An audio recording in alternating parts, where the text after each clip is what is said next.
If a patient weighing 92 kilos is prescribed a dose of 220 micrograms per kilo per hour, calculate the amount of a drug to be given over 4 hours. Give your answer in milligrams. You see that's in bold there because they don't match up the units. So I'm going to convert micrograms there. I'm going to convert micrograms to milligrams. And we have to divide by 1,000 to do that. So 220.0, 220.0123. So that gives us 0.22 milligrams per kilogram per hour. That's the prescription. Now, for 92 kilos, we have to multiply. What do we have to do? Yeah, we have to multiply 92 by 0.22, and that'll give us the amount per hour for this patient.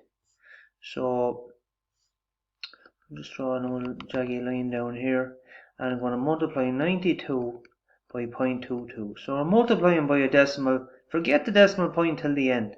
2 2s are 4, 2 9s are 18, and it'll be the same procedure here, put down a 0, and we're going to get 4, 8, 1. Add them up. We get 12 there, 2 and 8 is 10, and we're going to get 2 here. And we have 2 decimal places here, 1, 2, so we come in 1, 2, and we get 20.24. And what's that? 20.24 milligrams per hour for this patient.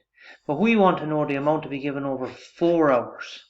So we'll have to multiply 20.24 by 4. Again, ignore the decimal point till the end. 4 4s are 16, carry the 1. 4 2s are 8, and 1 is 9. 4 0s is 0. 4 2s are 8. And now, 1 2, the decimal point is in 2 places here. We have a total of 2 places. 1 2, 1 2, in we go. 80.96. So our answer is 80.96 milligrams. That is how much, 80.96, that's how much the patient is to be given over the 4 hours.